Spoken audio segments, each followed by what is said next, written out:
નમસ્કાર મિત્રો, આજે આપણે નાના મોટા સૌની ફેવરિટ ચોકલેટ બનાવતા શીખીશું. તો સૌપ્રથમ અમારી ચેનલને સબસ્ક્રાઇબ કરવી, બેલ આઇકોન પર ક્લિક કરવું, જેથી નવી અમારા તરફથી મૂકવામાં આવતી રેસીપીની આપને સૌપ્રથમ જાણ થાય. તો હવે આપણે ચોકલેટ બનાવતા શીખીશું.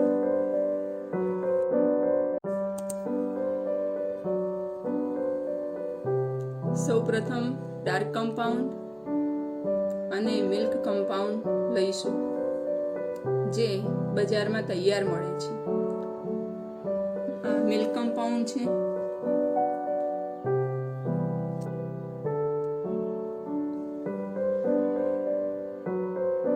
આ ડાર્ક કમ્પાઉન્ડ છે.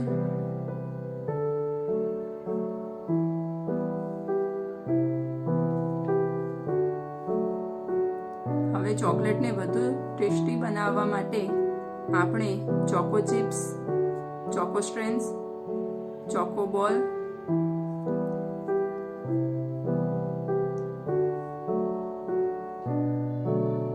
અને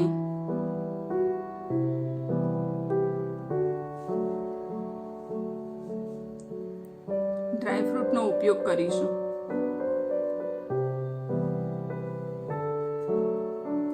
ચોકલેટને શેપ આપવા માટે સિલિકોન મોલ્ડ અને પ્લાસ્ટિક મોલ્ડનો આપણે ઉપયોગ કરીશું.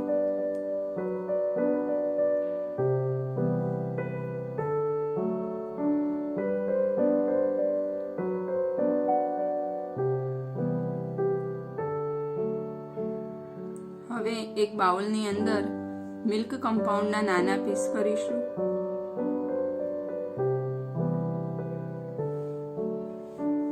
આપ વિડીયોમાં જોઈ શકો છો.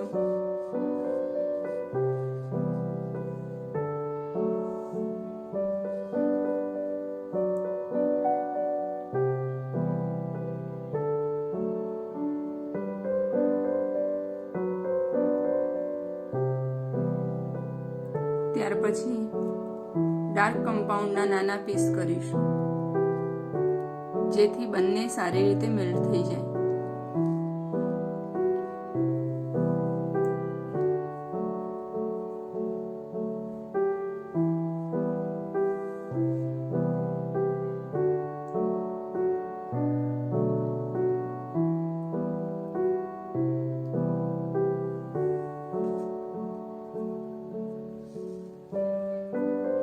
હવે એક મોટા તપેલાની અંદર પાણી લઈ તેમાં સ્ટેન્ડ ઉપર નાની તપેલી મૂકી તેની અંદર ચોકલેટ કમ્પાઉન્ડના ટુકડા મૂકી વરાળથી ગરમ થવા દેવા.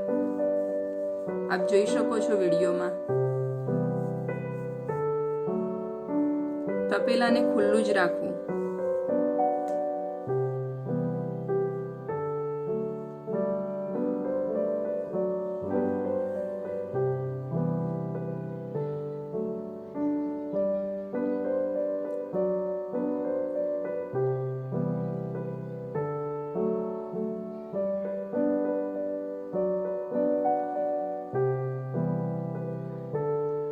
થોડી વાર થાય એટલે એને હલાવતા રહેવું.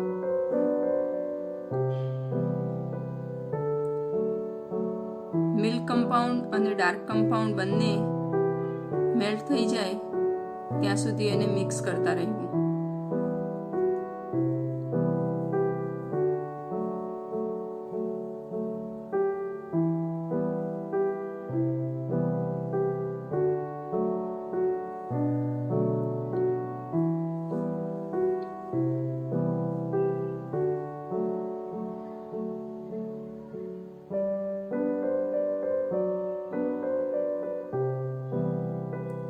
હવે સરસ રીતે મેલ્ટ થઈ ગયેલું દેખાય છે.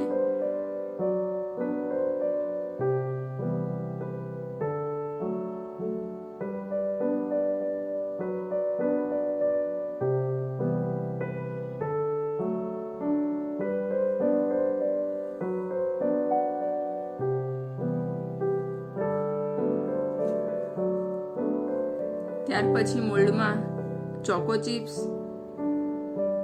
ડ્રાયફ્રૂટ વગેરે ટેસ્ટ મુજબ તેમાં મૂકી અને ચોકલેટ ભરી દેવી. આપ વિડીયોમાં જોઈ શકો છો.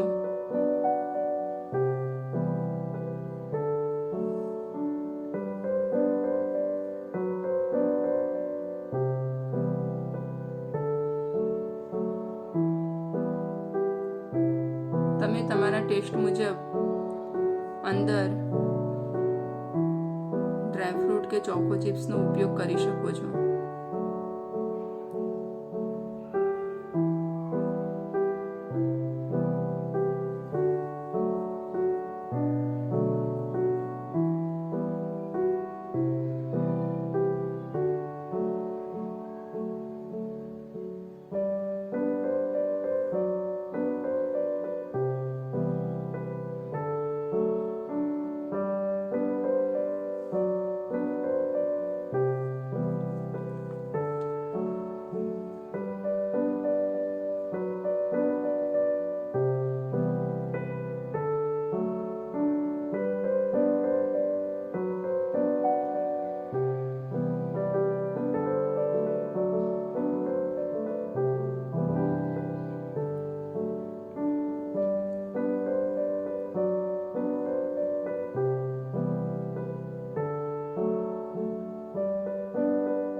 હવે આ બંને મોલ્ડને આપણે 15 થી 20 મિનિટ માટે ફ્રીજમાં મૂકીશું. ફ્રીજમાંથી કાઢ્યા પછી તેને અનમોલ્ડ કરીશું. તો આપ જોઈ શકો છો હવે આપણી ચોકલેટ તૈયાર છે.